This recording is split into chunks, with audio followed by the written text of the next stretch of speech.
तुम्हाला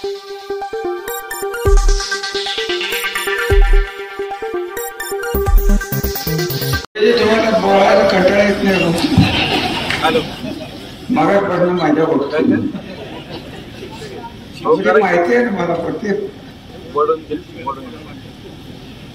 म्हणजे आज एवढ्या मोठ्या सत्कारात, एवढ्या मोठ्या आपल्या तालुक्याच्या सहकाराच्या इतिहासातले एक सोनेरी पान आपण पुढे उलगडून या होळ सोसायटी 1924-25 ला जी भाऊ भोसलेंच्या पंजोबांनी तयार केली,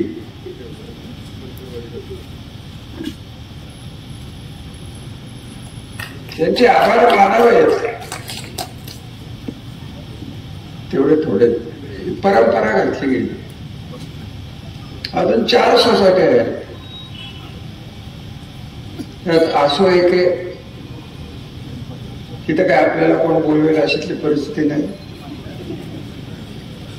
सारवी आहे, तिथे आपल्याला कोण बोलवेल अशी परिस्थिती नाही. आता राहिली फक्त गोखळी. गोखळीचा कार्यक्रम 16 तारखेला. अगदी स्पष्ट सांगायचं तर माझं या शुभदिनी, या ऐतिहासिक प्रसंगी मला मन लागत. मी 23 तारखेला भाऊबीजेला पुण्याला गेलो होतो. माझी बहीण तिथे राहते, एक बहीण इथे राहते. 23च्या रात्री किंवा 24च्या सकाळी जे घडलं ते या परिसराच्या 1200 वर्षाच्या इतिहासात जे घडलेलं आहे, इतकं काळीमा फासणारं, मानवतेला काळीमा फासणारं कृत्य, विशेष करून लोकशाहीची मूल्य जपताना एक शेतकरी समाजातली मुलगी येते काय, मेडिकल ऑफिसर होते काय, आणि तिचं शेवट एका आलिशान हॉटेलमध्ये, फलटणमध्ये होतो काय. आणि भाऊबीज आपण साजरी करतो. त्यांच्या भाऊबीजेला त्यांच्या भावाला काय वाटत. म्हणूनच मी आल्या म्हणलं की मला तर माझ्या डोक्यात आलं होतं की हा कार्यक्रम कॅन्सल करून टाका. मला मनच लागत नाही.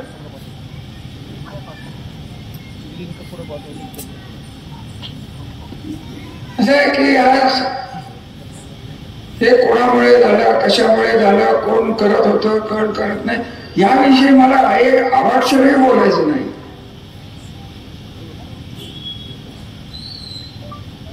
50-100 राज्यावरनं चॅनल जे माझे मित्र आहेत ते माझ्याकडे आले होते. परवाच हे सगळं झालं. मुख्यमंत्री साहेब येऊन गेले. म्हटलं मी एक शब्द बोलणार नाही. आणि मी फक्त 5च वाक्य बोललो. 1200 वर्षाच्या फलटण परिसराच्या, फलटणच्या इतिहासाला आज कलंक लागलेला आहे. आणि मला जी काळजी लागलेली आहे की हा कलंक धुवून कसा काढायचा. मरून द्यावा, कोणी केलं काय केलं, ती मुलगी तर गेली ना. कोण काय करते, कोण काय करते, कोण राजकारण करते. मी कधी म्हणलंय कधी कोणाला अटक करा, पण ज्यांची मनं खातायत, यांना माहिती आहे की याचे परिणाम आपल्याला भोगायला लागणार आहेत.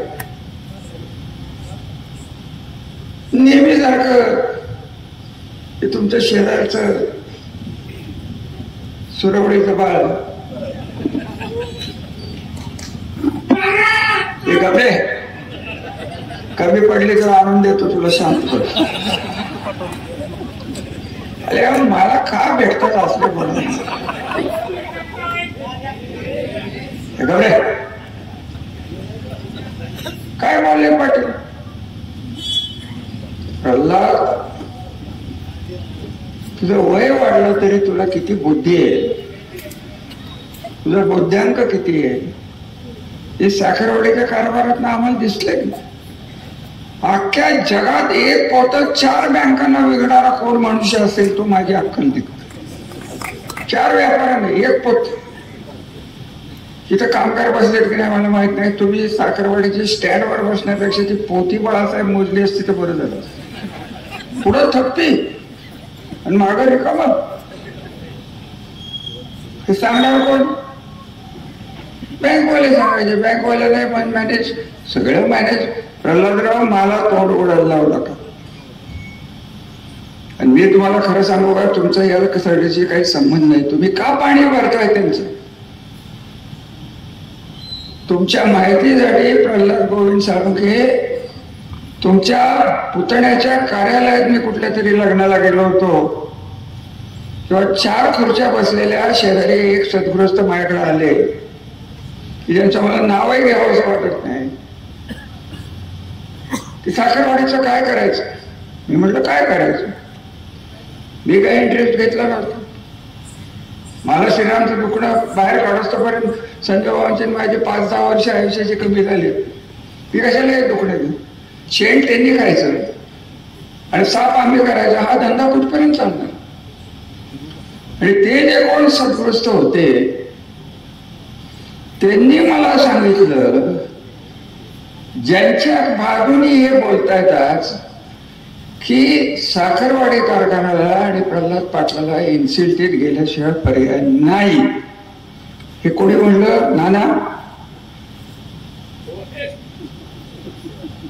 त्याच्यानंतर मला ते इन्सिल्टी माहित नव्हतं. आम्ही जुने गेलेले आम्हाला कुठं माहिती इन्सिल्ट. मग मी अभ्यास केला. हे त्यांचे मोठे चिरंजीव आहेत ना, मोठे सध्या भाजपचे तरुण तडफदार, इथं शरद जाधव साहेब बसलेत, कुठेतरी दिसले ना. शरद कुठे? किती वेळा दादा माझ्याकडे आला? खरं सांग, 15 वेळा हा दादा पाटील माझ्याकडे आला. भारतीय बँकेचं कर्ज कसं मिटवायचं याच्यावर चर्चा करत बसला होता. 50 वेळा पतंगरावच्या मुलाला फोन केला, बँकेत जाऊन बसलो आणि हे कर्ज पुढे कसं. माझं काय पाटलाचं माझं वैर होत? प्रल्हाद पाटलाची इस्टेटी घालवायचं असं मला वाटलं असतं. पाटलाला 5 वेळा मी समजावून सांगितलं, परंतु त्यांना कळलंच नाही.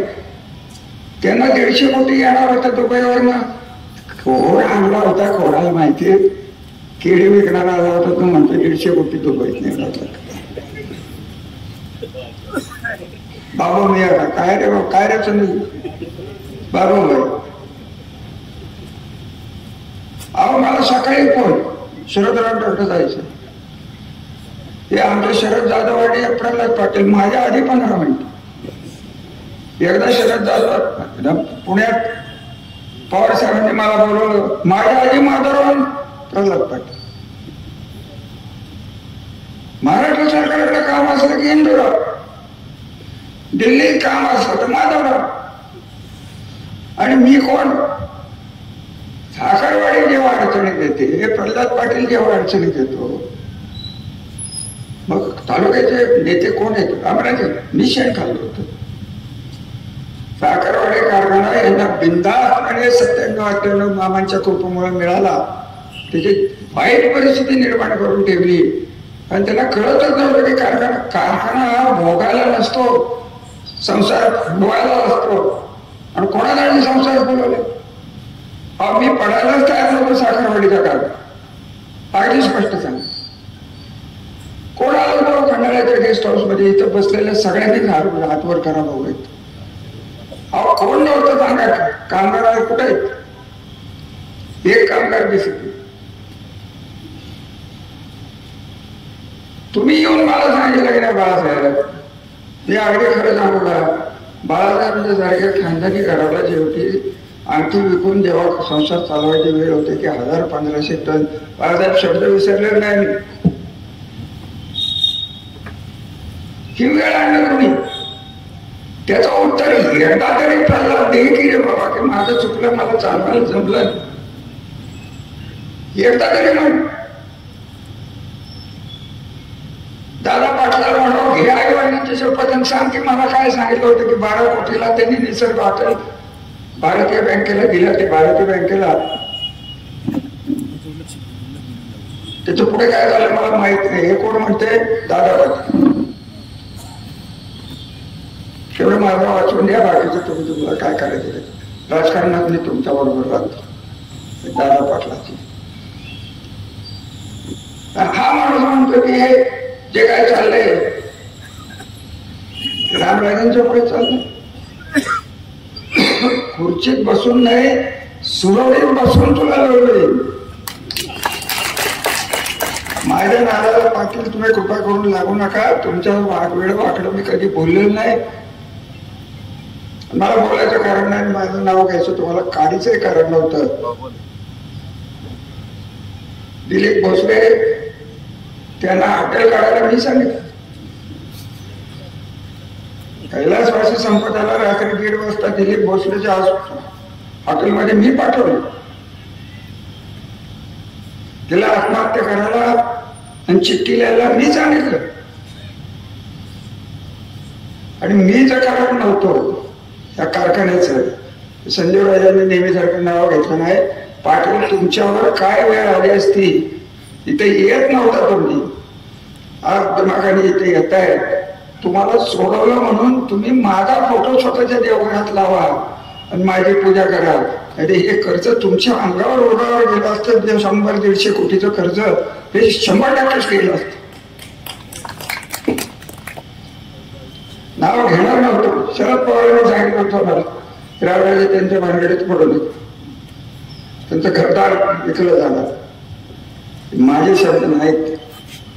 तरी आपला माणूस आहे, आपल्या तालुक्यातला माणूस आहे. आणि त्याही पेक्षा बागायदार अडकले, कामगार अडकले. अहो त्याला एकदा तरी हा माणूस म्हटला का हो की माझं चुकलं बाबा, मला माफ करा. तुम्हाला 3-3 वर्ष पगार मी देऊ शकलो. उलट म्हणायचं 200 कोटीचा कारखाना रामराजांनी 69 कोटीत घेतला. तू घ्यायचा होता. ज्यांच्या घरात तू पाणी भरतोय त्या कारखानदाराला सांगायचं होतं की घ्यायचा होता का? आणि त्यांनीच मला सांगितलं की NCLT काय हे सगळ्यात म्हणून. आता त्यांचं नाव घेण्याची माहिती करायला आहे की नाही, ते आपल्या आहेत त्या ठिकाणी बरे आहेत. आमच्या आसपासही आम्हाला ती सावली नको असते, येऊही नाही.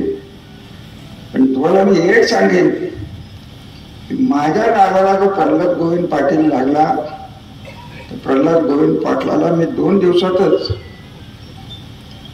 जसं कोणीतरी त्या बाईला 50 कोटीची नोटीस दिली, ती 100 कोटीची नोटीस देणार. काय म्हणणं तुमची बदनामीची बघू. आता होऊनच जाऊन द्या, तुम्ही काढले ना खबर बघू काय बघ. अहो ते काय झाले, पोरकत माणूस भेळ घालते गाडी 4 टाळाकडे खोरीत नावं माहिती मला. भेळ खायला बीडला कोण जात होतं ते बोलू का ना, बोलू. परत तुमचा वळण साखरवाडीच्या भोसल्यांचं नाव नको व्हावा. मी शिकलोय तुमचा धडा चांगला होळ. काय अर्थ आहे आता राजकारणाचाच भाग या भागाचा म्हटलं तर कारखाना नव्हता तेव्हा आम्हाला जास्त नको. ते दाढीवाला बोकड त्याला स्क्रॅपचा धंदा कोणी शिकवला? हे महाराज स्क्रॅप. इकडं ग्रामपंचायत स्क्रॅप करतोय आणि तुम्ही पण काय तुम्हाला काय डोकं आहे रे? माझ्या डोक्याचा नाही प्रश्न. काय तुम्हाला साखरवाडीच्या लोकांना परिसरांना कळतं ना? तो मला करायला जातो 3 वर्षात साखरवाडी कुठपर्यंत गेली सांगावं, सांगा.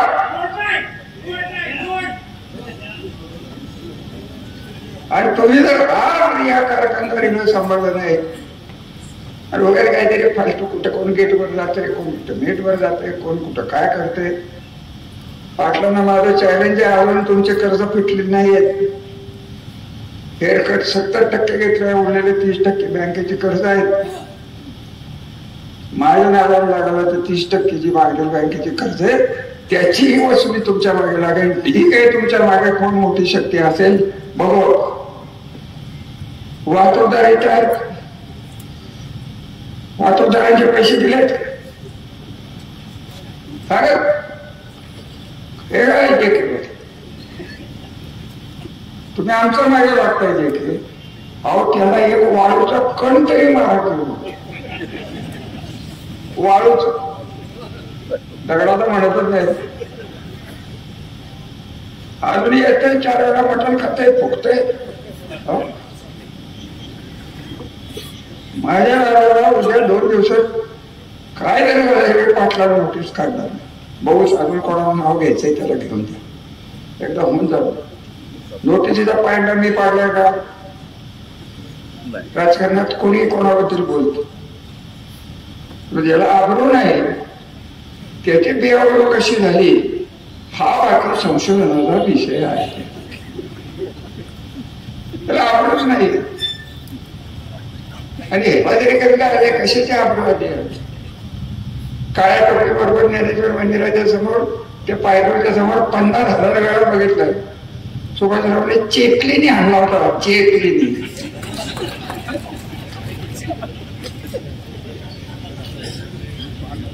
खरं होत. आता ज्येष्ठ नेते कशात दुसऱ्याच्या खपल्या काढायच्या? कुठेही भेटले तर मी आपल्या त्यांच्याशी नीट बोलतो, ते नीट बोलतात. तुम्ही सुरुवात केली, उत्तर द्या. तुमची हिंमत असली, हिंमत असली तर उत्तर द्या. पाटील खोट्या आरोपाच्या पुढे तुमच्याकडनं की ज्याला लायकीने अशा माणसाच्या हातात हे सोन्याचं पान दिलेलं होतं, ह्याचं वाटोळं केलं ते केलं, आणि परत त्याच बंद कसं? अजूनही म्हणतोय कारखाना माझ्याकडे येणार आहे. अरे काय तुझ्या बाबाचा माल आहे का? सुप्रीम कोर्टात पाठव, इकडं पाठव. मी ह्याला भेटलो. आता एक कामगार आहे, प्रॉव्हिडंट पण कोणी बुडवलं सांगा मला. आहे का एक तरी काम? कोणी बुडवलं पाहिजे? मी बुडवलं तरी मार्ग काढून दिलाय. पेन्शन इतक्या सगळ्या लोकांचे पैसे होत गेलेले आहेत. काय करायचं राहिले सांगा ना मला. राजकारणाचा विषय मी तुम्हाला खरं सांगू का? कारखाना नव्हता तोपर्यंत आमचं राजकारण व्यवस्थित होतं, आम्हाला चांगली मतं मिळत होती. आता उलट व्हायला लागले. कोणाला कोणतरी आणि सारखं दारू साहेबाला सांगा, दारू साहेबाला सांगा. अरे दारू साहेब धंदा करायला आला का साखरवाडीचं राजकारण करायला आलं? त्या लोकांना मी एका शब्दासाठी आणलं होतं की माझे कामगार आणि माझ्या शेतकऱ्यांचे पैसे निर्णयाच्या बाहेर जाऊन कोर्टाच्या तुम्ही देणार असाल तर माझं सहकार्य तुम्हाला मिळेल. झक मारली मी. तर एनसीएलटी झालं नसतं 6 महिन्यात मी जाऊन निघालो असता. एका कामगाराला परत नोकरीवर घ्यायची काही गरज नव्हती. काय केलं असतं? जिल्ह्यातले जे कोण कारखाने घेतले तिथं एका कामगाराला घेतले गेले का बघा? ज्यांनी विकत घेतले कारखाने त्यांनी जुन्या कामगारांना, जुन्या बागायतदारांना 1 पैसा कधी दिलेला नाही. आम्ही पैसे देतोय, 10 पैसे देत आहेत, तरी तुम्हाला गिळवत नाही. तुम्हाला पाहिजे काय? पाटलाने वाटलेलं शेण का? आमच्या काय वापरतात? इतकं करून तुम्हाला तेच पाहिजे असेल तर खुशाल तिथे जा, मला काय म्हणणार. वाढदिवस झाला, यांचा वाढदिवस म्हणजे साखरवाडीचा काळा दिवस, तिथं हार घाल. काय माणसात कुठे या भाऊचं घर 100 वर्षापूर्वी दूरदृष्टी दाखवत सोसायटी काढली गेली. आज सोसायटी व्यवस्थित चालली आहे. तुमची सोसायटी 17, 18, 19 होती का व्यवस्थित? जेव्हा नाहीच होत. अहो कारखानाच बंद होतो. ते किती बोलायचं या लोकांच्याकडे? मला तर कंटाळा आला. प्रहलाद पाटला जे कोणी माहिती राह, जास्त बोलून काय आपला वेळ घेणार नाही. तर माझी एक तीव्र इच्छा आहे की हे सगळं पोलीस चौकीला धरून, प्रांताला धरून, सरकारी अधिकाऱ्याला धरून, आज सगळ्यात चुकीचं कोण झालं असेल या मुंडेबाईंच्या आत्महत्या का खून मला माहित नाही, परंतु बलिदानामुळं हे कामगार सगळे सुखी झाले. फोन यायचे थांबले. कोण कोणाला आता फोन करायचं धाडस करणं. इतकी वर्ष आमदार फंड मी वाटला, एक पैसा कॉन्ट्रॅक्टरकडे घेतला नाही, आता 15% द्यायला लागतं. हे सगळं तुम्हाला चालत असेल तर आम्हाला तरी काय करायचं? ही लढाई जर तुम्हाला करायची असेल, आम्ही काय मागे हटणार नाही. मी तुम्हाला 10 दिवसापूर्वी सांगितलं, आयुष्याची 30 वर्ष मोजली आहेत. आज तालुका एका दिशेने विकासाच्या दिशेने, भविष्याच्या दिशेने नेण्यासाठी 2 कारखाने. तुम्हाला पाणी आलं नसेल, शरीर आलं असतं का? यांनी स्वतःचा कारखाना काढला असता का? आणि हे पाणी हे आणलं, मी आणलं, सगळे म्हणतात केनाल झाले, बारामतीने सोडले, आणि हे सांगूला नाही काय ते सांगूल्याला का तर त्यांचा मतदारसंघ. हे काय त्याला अर्थ राहिलेला नाही. ही लढाई तुमच्या दारातनं आत आलेली आहे. तुम्ही जर संघर्षाला तयार नसला तर आम्ही एकटे, मी संजू बाबा, रामराजे नाईक निंबाळकर, भाई वर्ष 77 काही करू शकणार नाही. प्रमुख कार्यकर्ते जर म्हणायला लागले, लोक आमच्या मागे लागले, काय करायचे? त्यांची भांडणं आहेत, आपलं तर पोट भरलंय नटच खाऊन.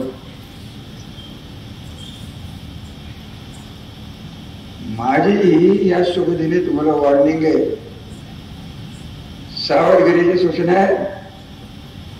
कारखाने काय तुमचे संसार उद्ध्वस्त केल्याशिवाय लोक राहणार नाही. तुम्ही नेहमी बीडचं नाव घेता. अख्ख्या जगात महावीरराव नाईक निंबाळकरांना जमलं नाही, हे आपल्या फॅक्टरीचं नाव CNN आणि BBC न्यूज वर घेतलेलं की असं झालेलं. एवढं लक्षात घ्या, इतकी बदनामी ही कशी धुवून काढायची? तर कमीत कमी त्यांना कोणाला पश्चाताप झाला नसेल. ज्यांनी कोणी काय केलं असेल त्याला माझं काही बोलायचं नाही. परत सांगतो, तपास चालू आहे. मुख्यमंत्री काय करतील त्याच्यावर माझा विश्वास आहे. आणि मला अजून खूप कुमकुमिया बोलायचे, पण योग्य वेळ मी सगळंच बोलतो. ते काय होईल ते होईल.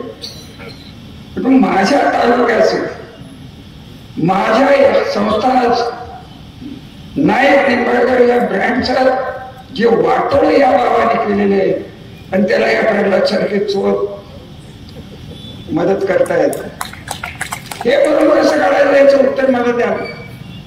अहो, किती संस्थाने होते की 70 लाख रुपये दिले तिजोरीत. तुम्हाला कल्पना आहे 70 लाखाची किंमत आज काय झाली? तुमचा कालवाला आला असता ते गोट्यात तुला नोकरी तरी मिळाली असती. तर आता भावाला घेऊन येतो, नोकरी द्या, नोकरी द्या. तुम्हाला ते चालत असलं तर आम्ही तरी काय करू? आम्ही आताच होणार नाही. तुम्ही कुठं राजकारणात कुठं शेण खायचं तिथं खा, कुठं खायचं तिथं खा, मला काय घेणं देणं नाही. माझ्या नावाचा, आडनावाचा, संस्थानाचा ब्रँड आणि जगाला आणि महाराष्ट्राला मी दाखवून देणार आहे. कैलासवासी संपतराव मुंडे डॉक्टर यांचा हौतात्म्य हा दिवस पलटणमध्ये याच्या पुढे पर्याय नाही. कमीत कमी त्या लोकांना कळून द्या की सगळे तसे नाही आहेत, सगळे न्याय निंबाळकर तसे नाही आहेत, सगळेच प्रल्हाद पाटील नाही आहेत. सर्व जणांच्या हाती राहणारे लोक या तालुक्याच्या परंपरा त्यागाच्या प्रेमाचे आहेत. ती बिलं काढून देतो नाही तर थांबवतो येईल. आता काय बिलं काढायचं? तुमच्या 1.5 कोटी तर येणार होता वाटतो. 1.5 कोटी तुम्हाला फार प्रेम सांगतो. सांगितलं होतं तो इथं बसला, मी खाली निघून हा उघड सांगतो. काय त्या माणसाला अर्थ काय बोलायचं? तुझं नाव घ्यावं असं वाटत. दत्तोबा तुम्हाला माफ करा, वाईट वाटत. तुम्ही वंदनीय राहणार होणार. तुम्हाला त्याबद्दल आमचं काय म्हणणं? तुमच्यातला अर्धा कोणतरी त्याला घ्या. अर्धा नाही. आणि मला काय जाय बोलून भोसले घराण्याच्या या कर्तृत्वाला अजून वाईट दिवस नाहीत. अजूनही तुम्ही सावध व्हा. राजकारणाचा प्रश्न नाही, खून कोणी केलाय का आत्महत्या करा आपला प्रश्न नाही. प्रशासकीय जी दहशत आहे ते संपदा मॅडममुळे आज संपलेली आहे. पैठण तालुक्यातली तिचे उपकार आपल्याला नानात खेळायला लागणार आहेत, तिची आठवण आपल्याला ठेवायला लागणार आहे. आणि मी तर सरकारच्याकडे मागणी करणार आहे की या मुलीचा अर्धा पुतळा उपजिल्ह्यात काय ते आरोग्य केंद्र आहे त्याच्या समोर लावा, नाहीतर आम्ही आमचा हे केलो. भाऊ काय होत कोण नाही म्हणते भाऊ.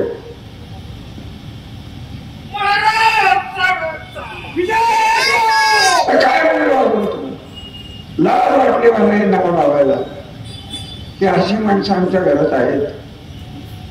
आणि हे बडबड करते, हे बडबड करते, हे साथ देते, कोणाला काय दिलं नाही. ते गेले तिकडे, काय करणार गेले असते. आता काय करणार, आता कुठल्या ओढणीचा भाग घेणार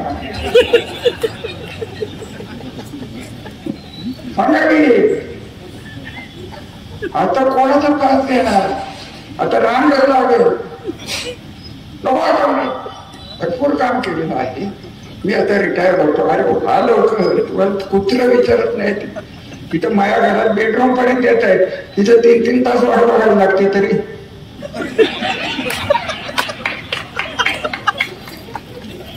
देवबाजी संजय बाबांनी कुठलं धरून आणले.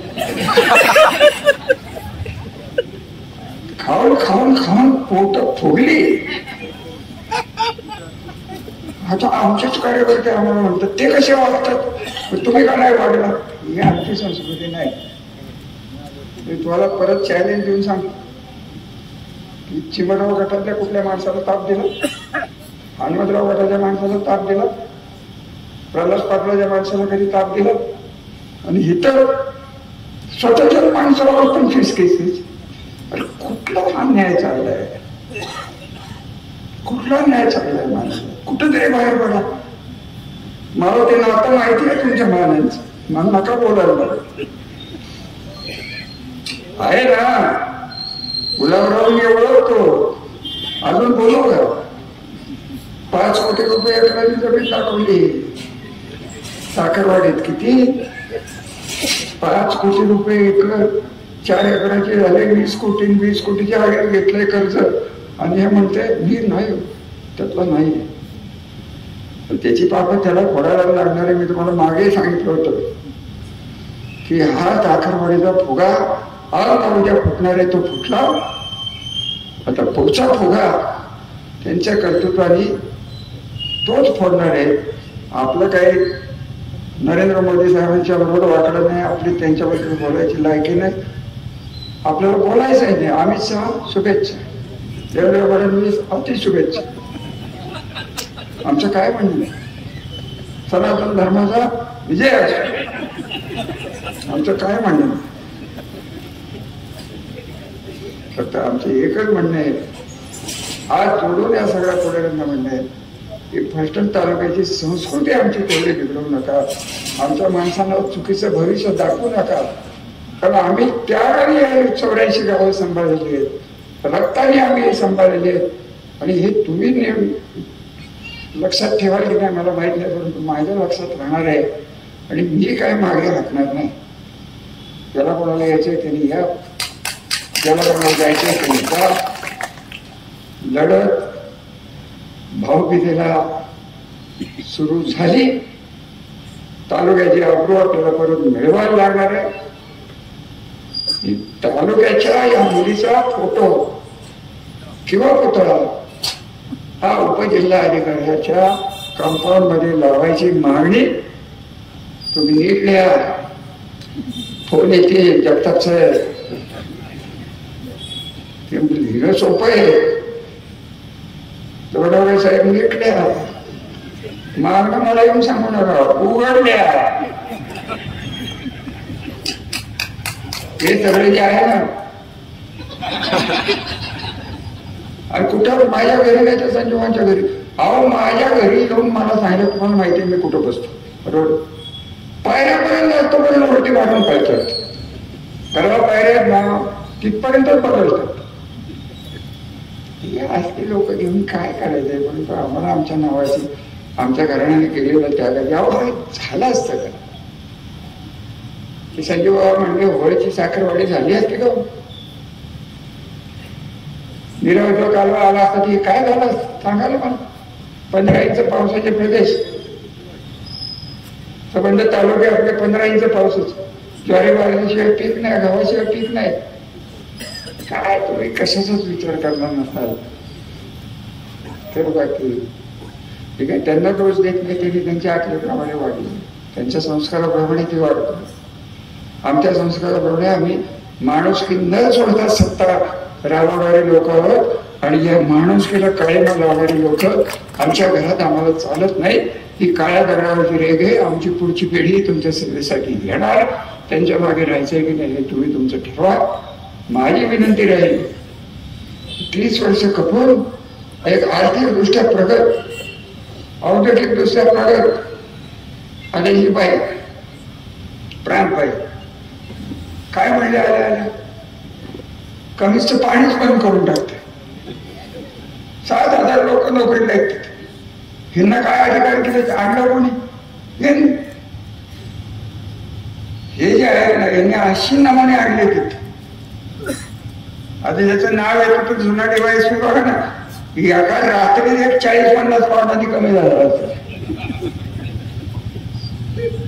त्याचं नाव नव्हतं घेतलं नाही, अजूनही घेतलंय का? हे सगळं काय जे मालवणीराव नाईक निंबाळकरांना जमलं नाही ते ह्या सद्ग्रस्ताला फलटणचं नाव काळं करायचं कर्तृत्व. CNN अमेरिकेत जिथं ट्रम्प बोलतो अशा चॅनलवर आणि BBC वर आता त्यांनाही माझ्या शुभेच्छा आहेत. पुढच्या वेळेस चंद्रावर आमचं नाव राहील, गुरुवार अजून कुठे शनिवार नाव जाईल. आणि जर जमलं तर आपण साखर कारखाने न काढता आपण स्पेस प्रोग्राम मध्ये जा आणि प्रल्हाद पाटील, माणिक सोनवलकर, DK पवार, विलास काय ते बनवतो दुधवाला, बाकीचे सगळे चमचे ढमचे पामचे त्यांना घेऊन तुम्ही तिकडे बसा करा, आम्हाला सोडा. शाबास. असेच शांत राहा आणि असंच स्वतःचा नाश बघत राहा. उठा.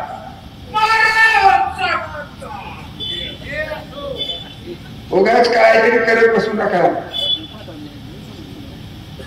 अहो तुमच्या या कारखान्याला मी जर 3,000 मुलं आणली नसती तर चिमटरावने तुमच्यापैकी किती ना भट्टीत टाकलं असतं.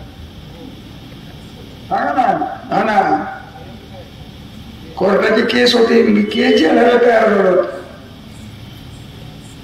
कारण गाड्या साहेब आजारी होते. बरोबर आहे. काय मन नाराज होतो. ज्यामुळे त्यांनी 91ला आम्ही आमच्या धंद्याचा राहून, मी तर 72 सालचा केलेल्या 4 डिग्र्या मिळवल्या. काय करायचं होतं मला या गाणीत पडून? अरे केली ती केली, साफ केली, आणि जी आता परत घाण करतायत ती घाण तुम्ही सगळे जण जर एकत्र येऊन जर गप्प बसणार असाल तर तुम्हालाही माझ्यासोबत तुमचं सगळं वाटोळं लवकर करून टाका. ते परत बघायला नको. ते साखरवाडीचं झालं, तेच त्या स्वराज्य काय म्हणतात, स्वराज मी आधी एकदाही बघितलं नाही, बघायची इच्छा नाही, मला पण बोलवणार नाही. फिरायचंय वाटोळ तर कोण म्हणते ते एक बॅरिस्टर निकम नावाचा माणूस आहे मिल्टनमध्ये. बॅरिस्टर पाट्याचा रत्नात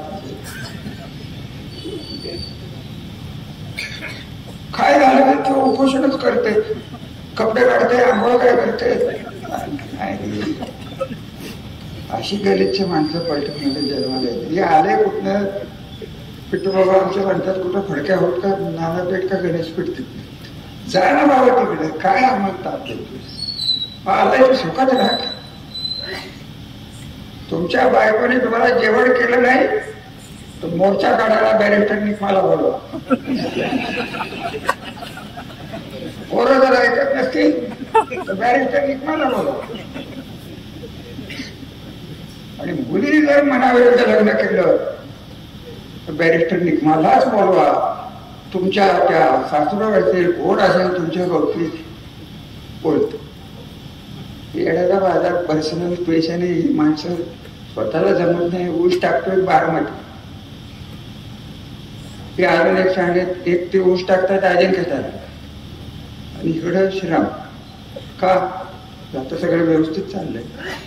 आता साखरवाडी व्यवस्थित चालली आहे. अहो 20,000 क्रशिंग करायला कारखाना आहे कुठे तुम्ही आहे कुठं. श्रीराम 10-15 जाईल 30,000 ऊस आपण कंट्रोल करणार आहे. यांचा कारखान्यात पण पडणार आहे म्हणून चाललंय हे सगळं. 20 लाख टन ऊस आहे आपल्या तालुक्यात. आपण ते 15,000 रोजचा गळा 6 महिन्यात किती होईल साधा विचार करा. हे होऊ नये. आपली कोरोना संपून आहेत म्हणून हे जे सगळं चाललेलं आहे यांच्यावर मला काही बोलायचं नाही. याच्या पलीकडे मी काय त्यांना बोलणार नाही. पाटलाचं आव्हान मी स्वीकारलंय. माझा निरोप आत्ताच सांगून टाका की पाटील मी आता तुमच्याच गावावरनं चाललोय. तुम्हाला जे काय करायचं ते करून घ्या आत्ताच. नंतर तुम्हाला वेळ मिळणार नाही आणि तुमच्यावर भयंकर मोठा वर्षाव असा होणार आहे की गेलेले पैसे जे तुम्ही बुडवलेले आहेत खाल्लेत का नाही मला माहित नाही, परंतु आज उद्या तुमच्यापर्यंत हे पोचवणारच आहे. बघू कोण काय करते कोण दमते बघू. अरे तुम्ही करायला पाहिजे तर मला करायला वाटतं. मला तुमचं नवलच वाटतं. तो वाईट वाटतो त्याला तुम्ही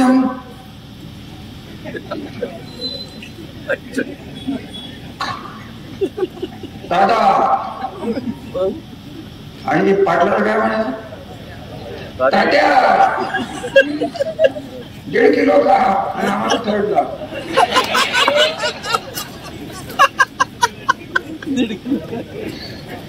1 नको 1.5 का. आमच्या घराला वोटर कर. शुभेच्छा तुला. पुढच्या जन्मी तूच आमच्या उरावर ये. सगळ्यात जास्त मी बोलत नाही. माझ्या मनाची खटखट होती ती मी काढून टाकलेली आहे. माझे पण ठरलेले याच्या पुढे मी 22 साजरी करणार नाही. ते काय 80 आहे तोपर्यंत. तुम्हाला जर माणुसकी असेल तर तुम्ही 22 सोडून द्या. त्या मुलीची आठवण ठेवा. माझी विनंती आहे तुम्हाला. आपल्याला जगाला हे सांगायला लागणार आहे की फलटण तालुक्यात सच्चित माणसं आहेत, वारकरी पंथाची माणसं आहेत. त्यांच्याकडे बघून आमची परीक्षा करू नका. आणि त्या मुलीचा पुतळा हा उभा राहणारच. पण सरकारने नाही दिले माझ्या खर्चाने मी उभं करतो. धन्यवाद. फोड सोसायटीच्या पुढच्या शताब्दीला मी नसणार. काय म्हणतात जे कोण राहतील त्यांनी नीट राहा. सुरवडीचा पॅटर्न घेऊ नका. हे घबरे तो. धन्यवाद. आभार. धन्यवाद.